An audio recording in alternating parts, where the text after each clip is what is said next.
Morning. Today is Yud Daled Iyar. Today is Pesach Sheni. Today is the 29th day of the Yomer. Today we're going to learn Sotah Daf Chav Tes. We left off yesterday on Daf Chav Ches Amud Beis, 3 lines from the bottom of the Amud. I'll mention that yesterday the laptop was not working. Today also the laptop's not working. So we didn't get a chance to record Daf Chav Ches. So hopefully this one will work. We'll record this one and upload it, but we'll have to be mashlam daf chav ches later on the recording. Okay, so yesterday we left off with the following brisa. The brisa said that Rabbi Akiva was doirish, that the Parsha Sotah says the word nitma'a, defiled, 3 times. So we learned from there that said Rabbi Akiva, echad lebal ve'echad lebayil ve'echad letruma. That the first nitma'a teaches you that the woman is not allowed to be with her husband. Second nitma teaches you that the woman is not allowed to be with the adulterer even after the husband will divorce her or after the husband dies.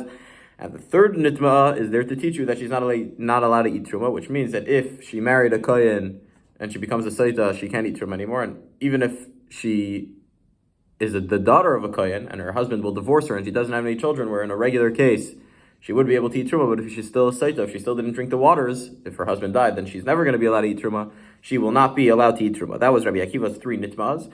And then said to him Rabbi Yishmael, I'm reading from Chav Ches Amud Aleph on the bottom, Rabbi Yishmael kal v'chomer. He says, I have a kal v'chomer for you. Rabbi Yishmael is responding to Rabbi Akiva to something that Rabbi Akiva never really said. He said, you, Rabbi Akiva, think that you have a source for the fact that a Sotah is not able to marry a kohen, which would mean that if the husband died before she drank the Sotah waters, she's not allowed to marry a kohen. So I have you a kal v'chomer. Uma grusha shemateres l'truma. The kal v'chomer was the following. Rabbi Yishmael said that a grusha, a divorcee, is not allowed to marry a kohen, but she is allowed to eat truma, right? As long as she doesn't have any children, but she's not allowed to marry a kohen. This girl who's not allowed to eat truma, like you just said from the third nitma'ah, for sure she shouldn't be allowed to marry a kohen. That's Rabbi Yishmael said back to Rabbi Akiva. Rabbi Akiva didn't really say anything to him in order to elicit that response. So we're going to figure out what was going on in the Gemara now. 3 lines from the bottom of Chav Ches Amud Beis. Rabbi Yishmael, Rabbi Akiva Truma, Rabbi Yishmael. Now, going on Rabbi Yishmael. Rabbi Akiva Truma. Rabbi Akiva is saying a halacha about Truma, that a girl's not allowed to eat Truma if she becomes a Sotah. Umahader le'iu kuhuna. And he's responding to him, he's like arguing with him about a case about kuhuna. Rabbi Akiva says, I never mentioned kuhuna. What are you talking about? Visu, and furthermore, Rabbi Yishmael gives, when Rabbi Yishmael says the kal v'chomer, how a woman is not allowed to marry a kohen if she became a Sotah, Rabbi Yishmael was responding to Rabbi Akiva's proof. Rabbi Akiva had a proof, and Rabbi Yishmael says, you don't need a proof, you could use this kal v'chomer. So where does Rabbi Akiva know this from? Where does Rabbi Akiva know this from the Chatchila, that Rabbi Yishmael is saying, no, I have a kal v'chomer for you? Yeah? V'sur, the Rabbi Akiva kuna menale. How does he know that a woman who became a Sotah is not able to drink is not able to marry a kohen? So now you might think, so our first attempt at saying what Rabbi Akiva would have thought about kahuna is that kahuna doesn't even need a pasuk that a woman can't marry a kohen. We're turning to the Daf Tes Shari. Also about suffix zayna kizayna, because by the Sotah waters, a woman has a suffix. We're not sure whether she cheated on her husband or not, and therefore we make her as if she's a zayna. We make her as if she did, and we're machmer, and we say that the husband can't be with her until she drinks the Sotah waters. So therefore, you might say that a zayna is not allowed to marry a kohen. A woman who ever had a relation with someone that she would not be allowed to marry, or that she was not allowed to al pi Torah, which means if in our scenario, if she would have had a relation with someone else outside of marriage, outside of her first marriage, so she would become a zayna for the rest of her life, and she can never marry a kohen.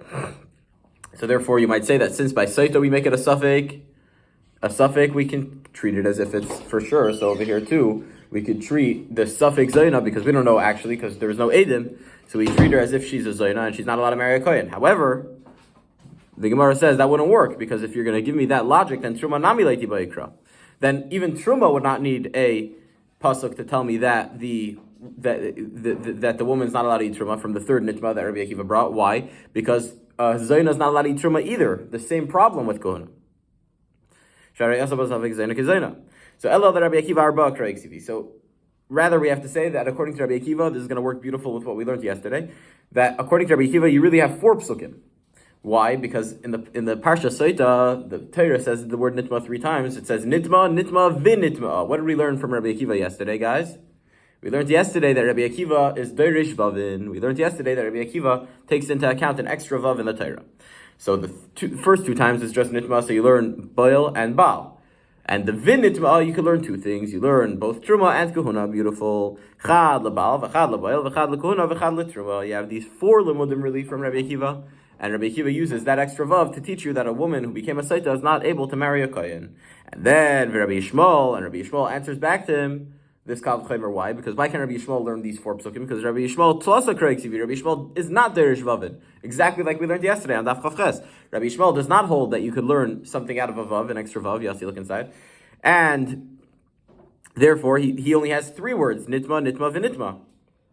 And therefore, chad leboil, chad lebal, v'chad leboil, v'chad letruma, ukehuna asya b'kal v'chomer. He has one pasuk to teach you that she can't be with her husband. One pasuk that teaches you that she can't be with the adulterer ever again. And another pasuk that teaches you that she can't eat truma. And then for the fact that she can't marry a kohen, this Sotah, he has to learn from a kal v'chomer. So now the Gemara asks Rabbi Yishmael, now on Rabbi Yishmael himself, who uses these three psukim for bal, boil, truma, and he needs the kal v'chomer for kahuna. Why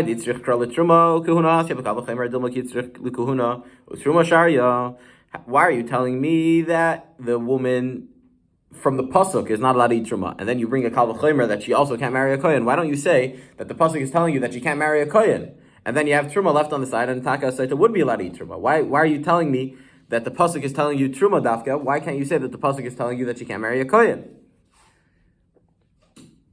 So Amar Lach, so Rabbi Yishmael would tell you, Mistabra, it makes sense to lump these three things together, Bal Boil and Truma, and leave Kahuna out for the Kal V'chomer. Why? Because Dumya de Bal Boil, so that they could all be three comparable cases. If we're trying to learn three things from the same word that the Torah says three times, and there's really four things to be learned, we're going to choose the three ones that are the most similar. What's the similarity between Bal Boil and Truma? Ma Balu Boil Mechayim, just like the isser of being with her husband and the isser of being with the boil, with the adulterer, are only if they're still alive. Why? Because once they're dead, then there's no isser. They don't exist anymore. So af truma, so to truma, nami mechayim is also when the husband is still alive. Why? It's possible for this isser on truma to go when the husband's still alive. Why? Because if the husband divorces her, right? So if she was not a Sotah, she would be able to go back to eat truma. But since she's a Sotah, now she's not allowed to eat truma. And that's dafka when the husband's alive. Even if the husband's dead, but it's possible in a case where he's alive. However, kahuna, now we're excluding kahuna from this mix. Why? Because kahuna is only possible to the achar misa, only after the husband died. Why? Because since a kohen is not allowed to marry a grusha, a divorcee, so if the husband divorces this woman, so she taka has the isser of Sotah, but she also has the isser of grusha, so she's never allowed to marry a kohen anyway. So the isser on kahuna, to teach you that a Sotah can't marry a kohen, is only if the husband is dead. Beautiful. So now, back to Rabbi Akiva. Rabbi Akiva, Dumya de Bal Boil Leisley. He doesn't have this whole comparison, Bal, Boil, that they have to all be similar. V'inami... Or you could say that Rabbi Akiva still holds that Islay Milsa da Asya B'Kal V'chomer Tarach B'Kasav Lakra, that sometimes even in a place where the Torah, meaning the question is, why does Rabbi Akiva say that you need four psukim? Why is the Kal V'chomer not good enough? Now we're going to Rabbi Yishmael's question. Rabbi Yishmael's question is, why do you need a pasuk have a Kal V'chomer? So Rabbi Akiva holds that sometimes, even in a place where you could learn a Kal V'chomer, the Torah still troubles itself to write an extra pasuk, an extra letter to teach you, so that this Kal V'chomer cannot be refuted, so that it's more set in stone, because it actually has a hint to in the Torah. And that's Rabbi Akiva's opinion, that you have these four things, Bal Boil, Kahuna, Truma. Beautiful. Now we're going back to the brisa that we started on Chav Ches, Amud Aleph. We brought a Kal V'chomer. We brought a Kal V'chomer from Sotah to Sheretz. What did we say? We learned that by a suffix. We learned like this in the Brisa. A Sotah is a suffix, yeah? We don't know whether she cheated or not. And Magid L'chakos Shah Suffix Asura, she's still usher to be with her husband. We treat it as if it's a Vadai. So therefore, says the Gemara, that you should learn from there to a sheretz, that a shogeg, is if something touches something else that's not tamei. If something touches something tamei, even by mistake it'll become tamei. By a Sotah, it's not so. If it's by mistake, she's not defiled. By oines, if it was forced, if a woman was raped, she does not become a Sotah. Mashenkin by a sheretz. If a sheretz touches something forcibly, a guy doesn't want to touch the sheretz, but a guy anyways touches him, he will become tamei. Yeah? So, since sheretz is more chamor than the Sotah, so you make a kal v'chomer, the Sotah is kal, the sheretz is chamor, and you say that just like a Sotah, a suffix, we treat it as if it's a vadai, so too by sheretz we should treat a suffix as a vadai.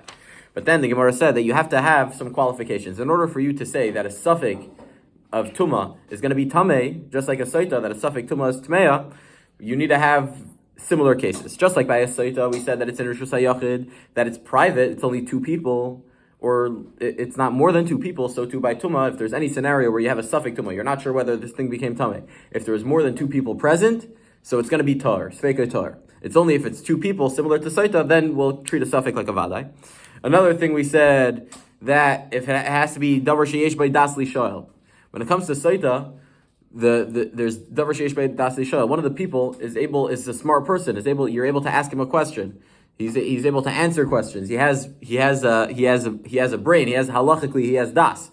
Mashenken by tuma. If the case would be that it was, let's say, kids, or if there was no people there, or there was people around, but the actual one of the parties, the one giving off tuma or the one receiving tuma, didn't have dasli shoel. So too, you're going to say that a suffix is going to be tar, right? It's only when at least one of them is dasli shoel. We're going to see exactly how many of them.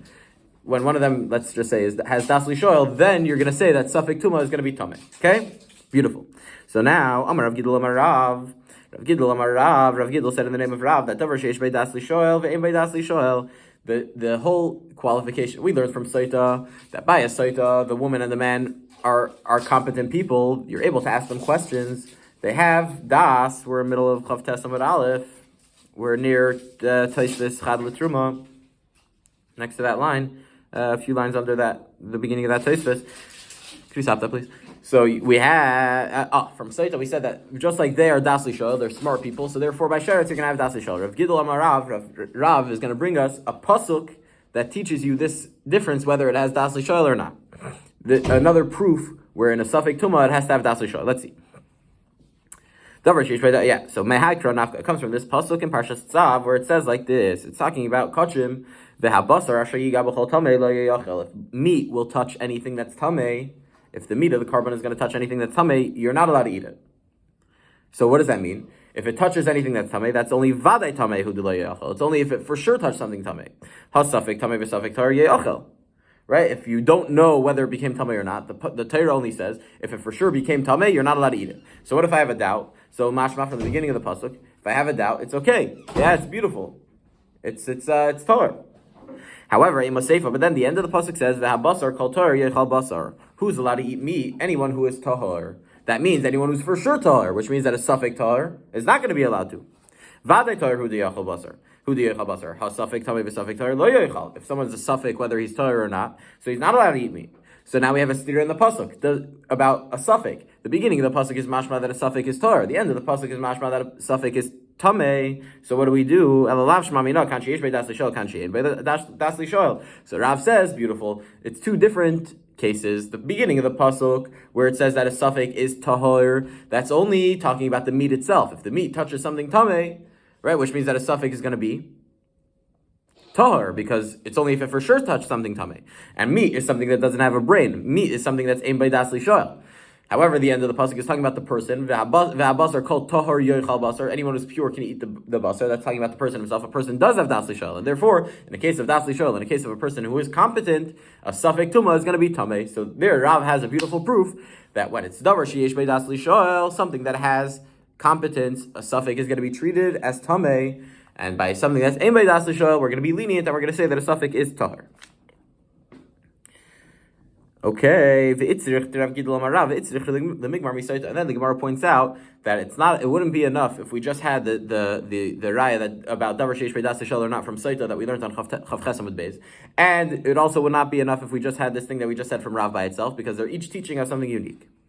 Why do we need both proofs about davar sheish beidas shel or not?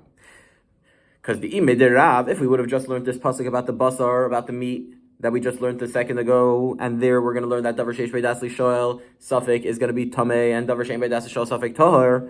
So if we would have just had that proof, I would have thought that it doesn't make a difference whether it's in public or whether it's in private.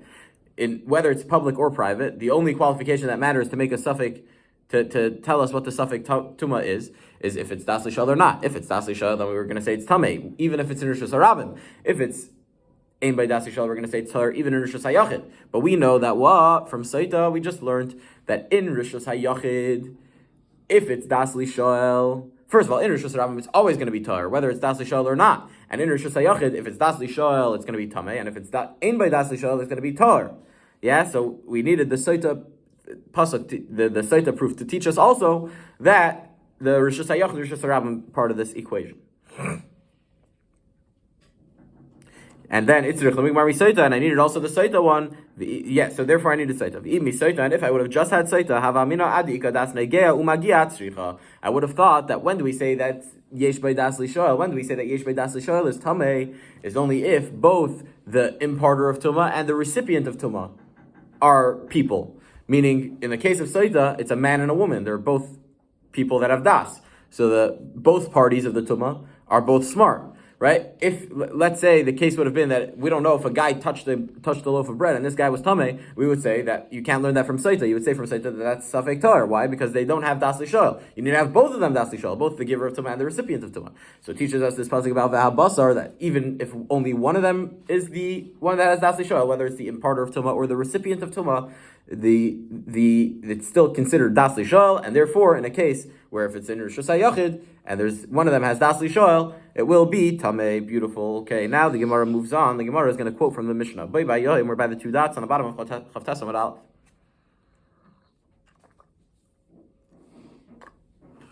Okay, I need everyone to open their Gemaras, follow along, and I need everyone to please use their brains. Ready? It's going to be very fun, very Geshmaka Amud, but we are going to need to turn on our brains to full blast. Quoting from the Mishnah, on the day that they deposed Rabban Gamliel, they fired Rabban Gamliel and they hired Rabbi Elazar ben Azariah to be the Rosh Yeshiva in Yavne. So what happened was he allowed much more Talmidim into the Beis Medrash because Rabban Gamliel had said only someone whose insides and his outsides are exactly alike, he's allowed into the Beis Medrash. Rabbi Elazar ben Azariah said if he's going to come and learn Torah, his insides will become like his outsides. He's going to become a more genuine person. And therefore, they added much more benches. And what ended up happening was that there was a lot of halachas that needed clarification. Open it up and come right back. That needed clarification. So they asked these shilas and they answered them. So what did Rabbi Akiva say? We learned from that fateful day in Yavne, that Rabbi Elazar ben Azariah became the Nasi. We learned in the Mishnah that Rabbi Akiva darshan the pasuk. He said, "V'chol kli cheres asher yipil me'mel toichoi." Pasuk in Parshat Shmini. Let's just review what happened.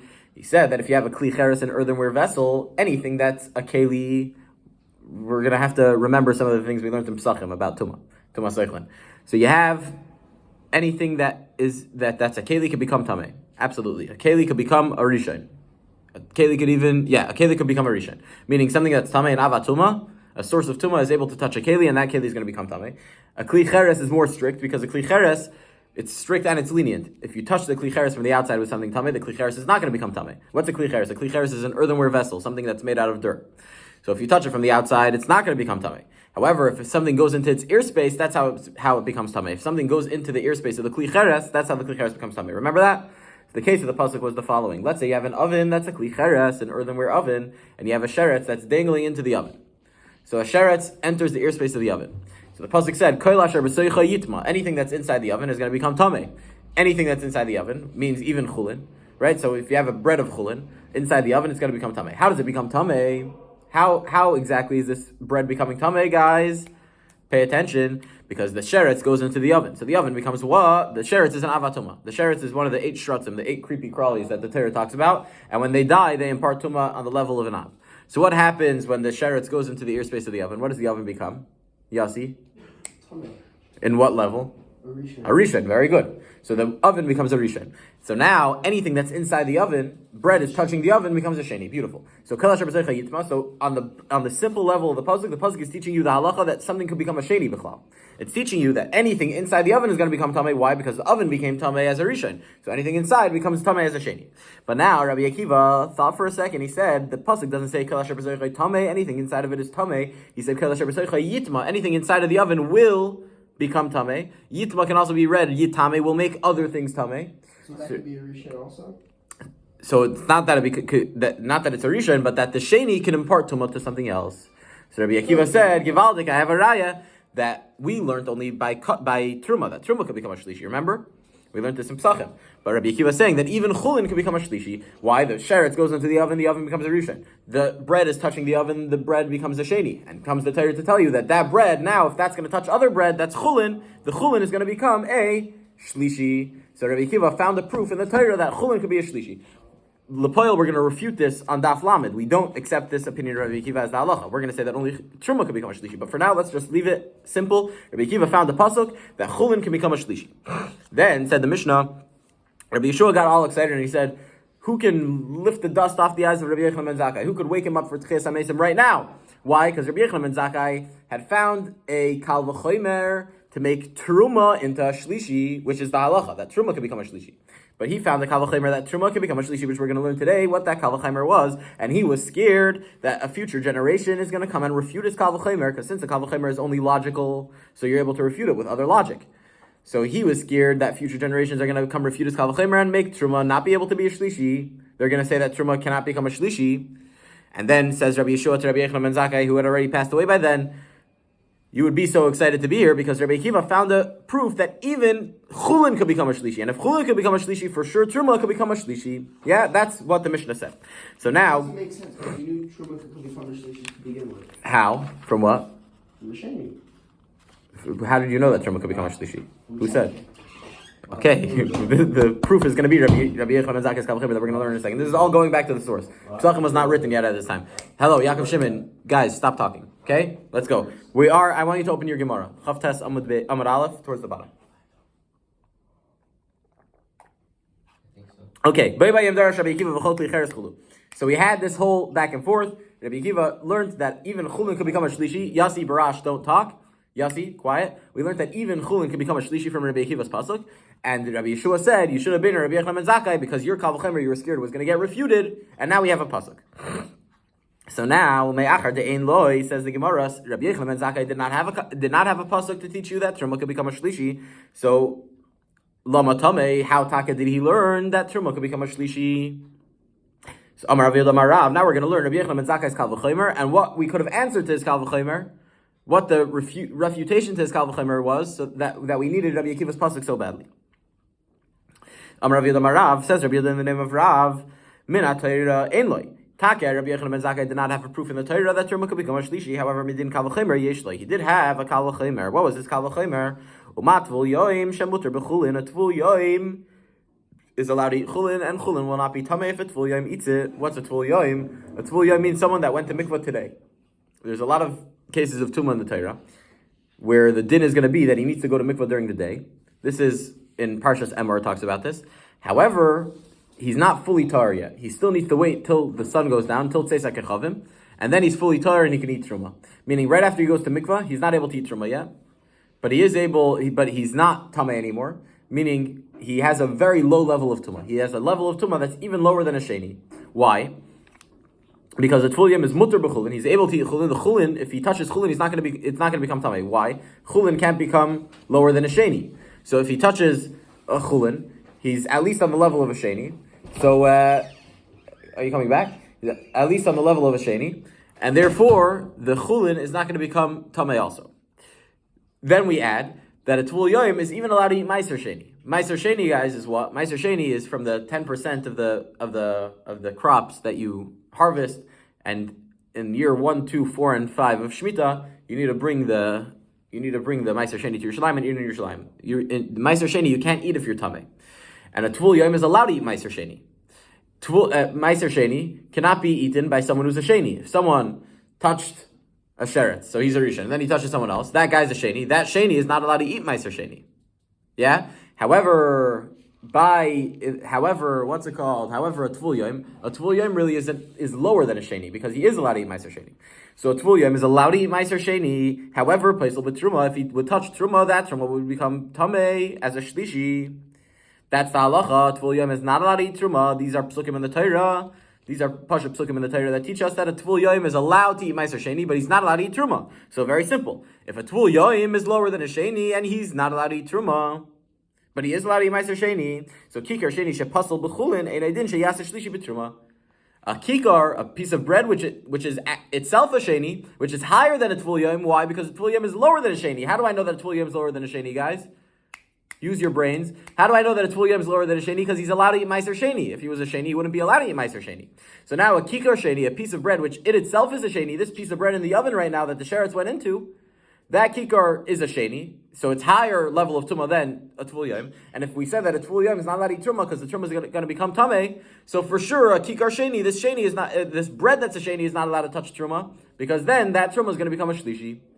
So here we have Rabbi Yochanan ben Zakkai's kal v'chomer that truma can become a shlishi from a tvul yom. The fact that a tvul yom can't touch truma, can't eat truma, because he's going to make it tameh, that teaches you that a kikar sheni is able to make a shlishi when it's truma, it's able to make it tameh. Yeah, gewaldig. And I just want to mention, guys, just not to get confused, the way the Chachamim talk is that in when we're talking about tumah, levels of tumah that all go down one level, so it's called tameh, right? Sheni, if it's truma, is going to be called tameh. Rishon, truma is going to be called tameh. But anything that's its type, we have three types. We really have four types. You have adam and kalim. Guys, you're paying attention? You have Adam and Kalim, which is people and vessels, which can only become a Rishon. Then you have Eichlin Umashkin, food and drinks, which can only become a Sheni. Then you have Truma, which can become a Shlishi, and Kodesh, Kachim, which can become a Revi, Karbanis. So in these four types, you have levels. You have the Kodesh could be a Rishon, Sheni, Shlishi, or a Revi, right? Because it could go even all the way down to a Revi. Truma could become Rishon, Sheni, or Shlishi.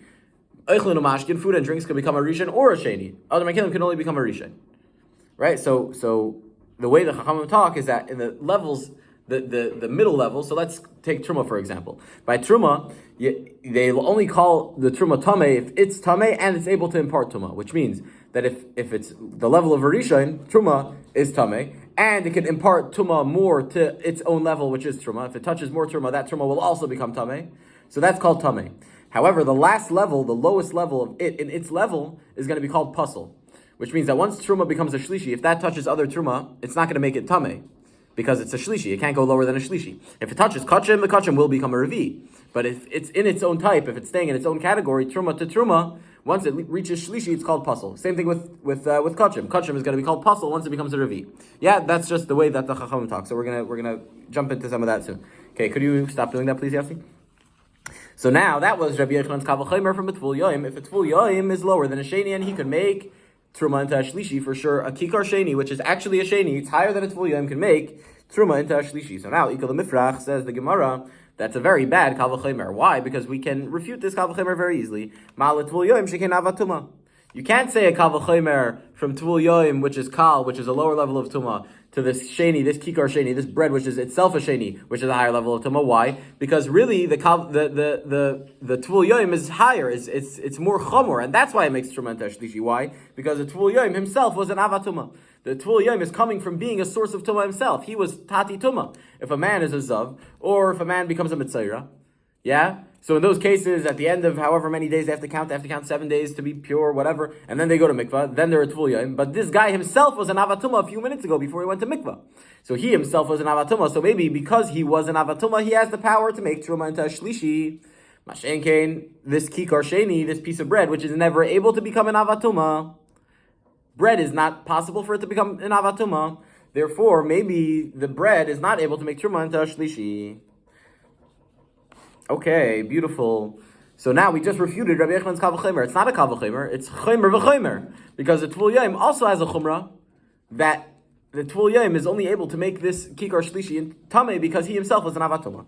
So now, says the Gemara, back to that refutation, Teisei, turning to Chav Tasavat Beis, Teisei B'Tvul Yoim D'Sheretz. It's not true. Not every Tvul Yoim is a Tvul Yoim from being an Avatuma. Why? Because you could have a Tvul Yoim from a Sheretz. Someone who touches a Sheretz does not become an Avatuma, he becomes a Rishon, but still in order to become taller, he has to go to Mikvah, and before the sun goes down, after he went to Mikvah, he's a Tvul Yoim, and in that case, what? He's not allowed to eat Truma. So he is a Tvul Yoim, but he wasn't an Avatuma. And still he's not allowed to eat Truma. So we see from there that the fact that a Tvul Yoim can't eat Truma has nothing to do with the fact that he used to be an Avatuma, because the Tvul Yoim is a Sheretz. by a sheretz, he was, Could you stop that, Yossi, please? So says the Gemara, still we have our refutation. Why? Because Malat Tvul Yom de Sheretz, she came b'minoi avatuma. In the case of a Tvul Yom de Sheretz, it's a person. A person, it's possible for him to become an avatuma. In his scenario, in his similarity, in the similar cases of another person, it's possible for a person to be an avatuma. And when a person's an avatuma, maybe that's the reason why he's going to make truma tameh.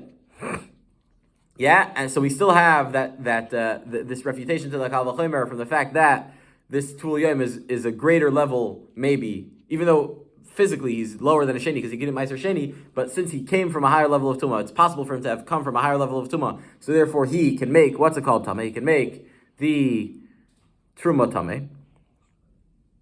So Kli Cheres Yichech. So then the Gemara says, I have a Chumrah from Kli Cheres. Kli Cheres is the case of what's it called, of the Kikar Sheni.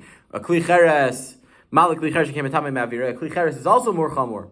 Why? Because it's able to become tamei just from its ear space. Nothing else can become tamei from its ear space, and therefore, if Kli Cheres is also more chamor, maybe we could still use our Kal V'chomer because what's it called? Because you're going to say there's a chumrah in Tvul Yom because the Tvul Yom himself is an avatuma. Well, I'll tell you there's a chumrah in Kli Cheres because Kli Cheres could become tamei from its avir. So therefore, Rabbi Yochanan ben Zakkai's Kal V'chomer could still work. So then the Gemara says, no, Tvul Yom Yechiach. Tvul Yom will go back and say, but I could become an avatuma. So don't tell me that you have a chumrah. We both have our own unique chumrah. So therefore, the Gemara says, V'chayzer adin. So the Kal V'chomer goes back and forth. It's going to go back and forth forever. The avatuma is going to, the Tvul Yom is going to say, I can become an avatuma, so I'm more chamor. Then the Kikar Sheni is going to say, I'm more chamor because I came from a Kli Cheres, and Kli Cheres could be mitame me'avi, right? So therefore, says the Gemara, Chayzer adin. It goes back and forth. We find out that you can't compare these two cases because you can't connect them. Because why? Because there's two chomers over here. And but what's the tzad hashava? So whenever we have this leiri zekir in the Gemara, we have to find the tzad hashava between the two cases, that their chumras are totally incompatible because there's two totally different kinds of chumras in each case. However, if we could find still a connection between these two cases, we're still going to be able to use our Kal V'chomer. So what's the tzad hashava? Shemutarin b'chulin u'peisel mitruma, that they are able to become tamei and they are able to impart tuma, both the Tvul Yom and the bread in the oven. So that's Rabbi Yochanan's Kal V'chomer, Rabbi Yochanan ben Zakkai's Kal V'chomer. He says that even though it's not, you have this whole mishkababel between the chumras of the Tvul Yom, the chumras of the Kli Cheres. However, bottom line, they're both able to become tamei. They have separate chumras. They each have their own chumrah. But from an objective perspective, there is this space where they are linked, and we're going to use a Kal V'chomer that if a Tvul Yom who is allowed to eat Meiser Sheni, so he's lower than a Sheni, but he is not allowed to eat Truma, so for sure, a Kikar Sheni, which in itself is a Sheni, should make Truma into a Shlishi. Beautiful. So now, Rabbi Yochanan was scared, Rabbi Yochanan ben Zakkai was scared, that the next generation is going to come and ask that that this tzad hashava, you can't make it tzad hashava, that they both have a chumrah. Why? Because these two chumras are totally distinct. Shekain tzad hashava she'en yesh ben tzad chamor. That each tzad hashava is so distinct from each other.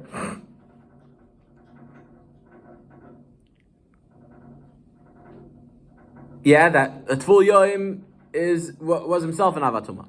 The Kli Cheres is matame ma'avire. They're two totally different kinds of chumras, so you can't connect them, and therefore we still have this unbalanced act over here, and you still can't make a Kal V'chomer. They're going to say at the end of the day, it's not a good Kal V'chomer because of these two crazy chumras between each of the two parties. However, for Rabbi Yochanan ben Zakkai, tzad chomer leparach. Rabbi Yochanan ben Zakkai was not scared of this tzad chomer because he learned the tzad hashava that we just learned, that they really both have equal chumras. But the Der Acher is going to say that they're not equal. That really the fact that it's an avat, that the Tvul Yom could be an avatuma is much more chomer than this fact that the Kli Cheres is matame me'avirei, and therefore you can't learn a Kal V'chomer. Okay. And therefore, we're all happy that Rabbi Akiva found the pasuk that even chulin can become a shlishi, because now for sure truma could become a shlishi. Beautiful. Now, guys, we are Chavtes Amud Beis Amar Rabbi Yosi.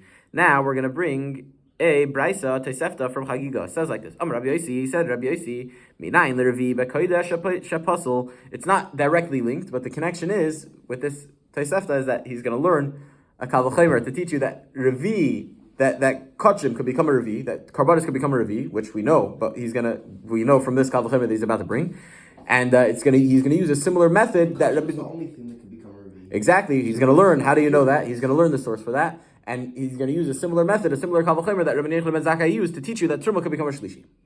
So now, says Rabbi Yossi, we are 1, 2, 3, 4, 5, 6, 7, 8, 9, 10 lines from the top of Chav Tes Amud Beis. Rabbi Yossi said, Rabbi Yossi, Minayin l'Revi b'Kodesh a pasul. How do you know that a Revi is able to become pasul by Kodesh? Which means that if it's still a Revi, if it's as far as a Revi, if it's Kachim, if it's Karbanis, it's able to become Tameh. How do we know this? V'dinhu, it's going to be a kal v'chomer. Mam l'chosar kippurim shemuter b'truma pasul b'Kodesh. Shlishi shepasul b'truma in a din who sheyaser revi b'kodesh. Okay. So let's go. So we say like this. What's a mechusar kippurim? Mechusar kippurim is in a few cases. Zav, Zava, Yeledes, and Mitzaira. Those 4 scenarios. Yossi, please take your foot off that. These 4 scenarios, you have the case where they're going to become tameh. At the end of 7 days, they go to mikvah.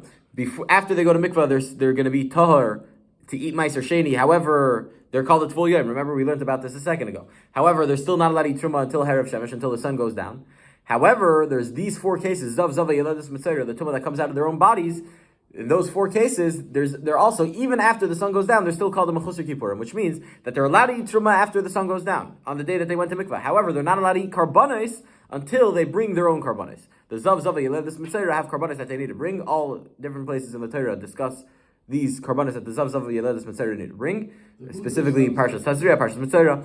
The zav, zava, yeledes, mitzayra. A zav is a man who has this sick semen that leaves his body, and it's 3 days in a row. And kitzer, it's some sickness that he has. A zava is a woman whose blood's flowing from her outside of her period, also for 3 days in a row in the 11 days after the nida cycle. Yeledes is a woman that gave birth. If it's for a boy, it's going to be 40 days later. She needs to bring karbanos. For a girl, she needs to bring it 80 days after she had her baby. And a mitzayra is someone who has saras, obviously. So also with that whole process, and he also brings karbanos at the end. We learned about them earlier in the Masechta, in the Yuds, Yudalid, whatever those dafim. We learned all about the mitzayra. So in those 4 cases, they're mechusar kippurim after the sun goes down before they bring their karbanos, and they're not allowed to eat kodesh, but they are definitely lower than a shlishi. Why? Because they're allowed to eat truma. If they were a shlishi, they wouldn't be allowed to eat truma. How could you put truma into your body if you're a shlishi? So they're lower than a shlishi. However, they're higher than a revi. They're not a revi. Why? Because if they would touch kodesh, it would make it tameh. So that's a mechusar kippurim. And therefore, by a mechusar kippurim, he's lower than a shlishi because he's allowed to eat truma, but he's making kodesh pasul. Ma mechusar kippurim shemuter b'truma pasul b'kodesh shlishi. So now a shlishi, which is higher than a mechusar kippurim. Why? Because a shlishi in itself is a shlishi. Mechusar kippurim is lower than a shlishi. Shlishi shepasul b'truma. In a din who sheyaser revi b'kodesh, for sure it should make a revi it should make kodesh into revi. Yeah, beautiful. From a mechusar kippurim, which is lower than a shlishi, is not allowed to eat kachim. For sure, an actual shlishi should make revi into kachim into revi. Beautiful. V'lamadnu shlishi l'kodesh menat Torah or revi mikal v'chomer. And how are we even getting to the fact? How did we even get this far that a revi that a kodesh could be a revi? How do you know that a kodesh could even be a shlishi? So we know that from the Torah, and we know that. And then we have Rabbi Yossi's kal v'chomer to teach you that it can even become a revi. But the shlishi aspect comes minat Torah. How do we know this?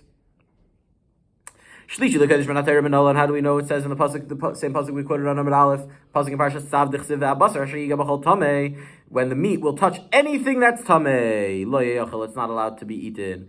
Anything tameh. What does the Torah call tameh? What's the lowest thing the Torah calls tameh? Minat Torah. What did we say? The pasuk in Parshas Shmini, the bread that's in the oven, that's tameh on the level of a sheni, minat Torah for sure. Rabbi Akiva is even going to go so far to say that that it could make something into a shlishi. But before we get to Rabbi Akiva, that could for sure become a sheni minat Torah. And sheni is the lowest level of tumah that's mentioned in the Torah. And v'abasar she'iga b'chol tameh. Then obviously it can make it a shlishi. Why? Why are you saying that it's obvious? Because sheni makes a shlishi. How do you know? We have to learn all these things. That's what we're doing, this daf. The Torah just says that it can become a sheni. The Torah doesn't say anything about a shlishi. But now we're learning over here that when the meat will touch anything that's tameh, it's not allowed to be eaten. What's anything that's tameh? Search throughout the whole Torah. What's the lowest level of tumah you could find? And if the meat touches that, it also can't be eaten. What's the lowest level of tumah we find? In Parsha Shmini, in the oven, you have the bread that's inside the oven, the shar is just dangled into the oven. That bread is a sheni. We found that in the Torah Parsha Shmini. Beautiful. That's the lowest level of tumah. And now you have this meat in Parsha Tzav is going to touch that bread. That meat is going to become tamei also. So we have the fact that the meat of a korban is able to become a shlishi from the pasuk in Parsha Tzav, connecting it to the pasuk in Parsha Shmini.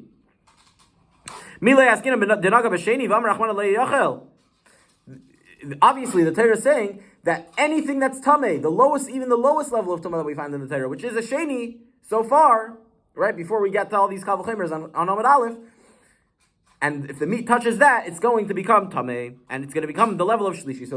So kodesh can become a shlishi min ha-Torah from Parshas Tzav.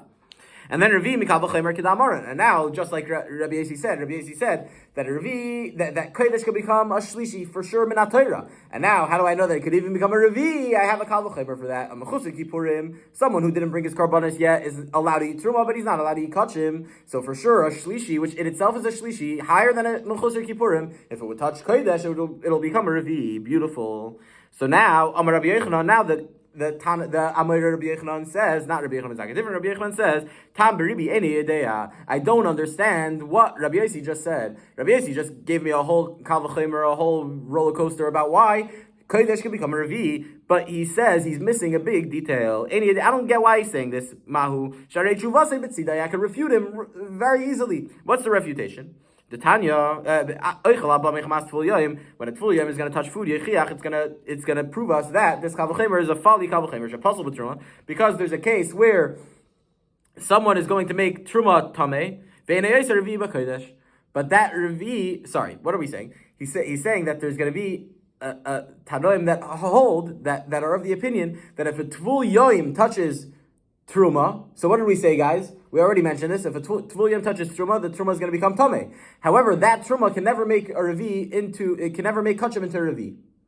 And we're going to see from this a three-way machlekes tanoim. And we're going to have to prove that Rabbi Yossi is going to hold like the last opinion, which is going to say this thing, that there is a case where you have a tvul yom that touches truma, that it's not able to make a revi into kodesh, that it's not able to make kodesh into revi, and therefore that's going to disprove his kal v'chomer because it's not foolproof. Because you have a case where revi can't become, where kodesh can't become a revi, which is if the source was a tvul yom. And let's dig in.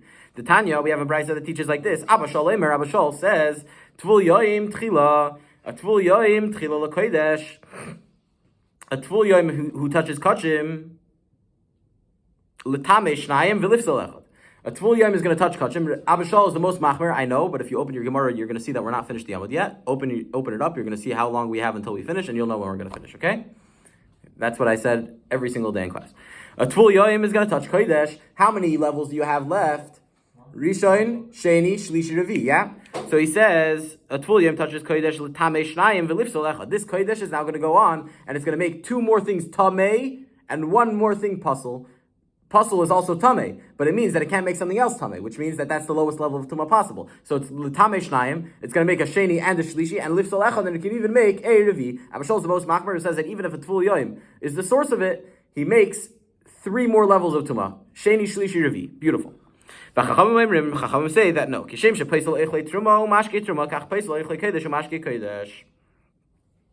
Sorry, I skipped. Rab Meir says that so according to Abba Shal, a tvul yom is the level of a rishon, which means that if he touches kodesh, that kodesh becomes a sheni, and that's able to make a shlishi, and that's able to make a revi. So according to Abba Shal, tvul yom is rishon level.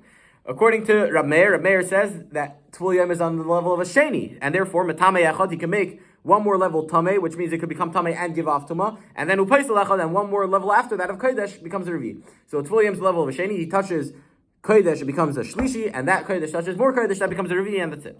The chachamim are the most lenient, and they say that kishem shepaisel echlei truma mashke truma. Just like you're telling me that a tvul yom is a sheni, you Rab Meir, the chachamim are going to say that he's even lower than a sheni. So it's paisel echlei truma mashke truma. If a tvul yom touches truma, food or drink, that truma is not able to impart more truma because truma is only able to become a shlishi and not less. So too, kach paisel echlei kodesh umashke kodesh. So too, he's only able to make pasul kodesh and food and drinks of kodesh of kachim, which means that food and drinks of kachim can only become a shlishi if it was touched by a tvul yom. If a tvul yom touches truma, he's going to say, even Rab Meir is going to agree that truma can only become a shlishi, he can't go lower than that, and the chachamim are going to say that in the case where the tvul yom is the source of the truma over here, he's not able to make kodesh into a revi. And that's a big problem. Why? Because Rabbi Yossi's whole Kal V'chomer is based off of what? Is based off of the fact that a Tful Yoim, that a Mechusar Kippurim is able to make a Revi.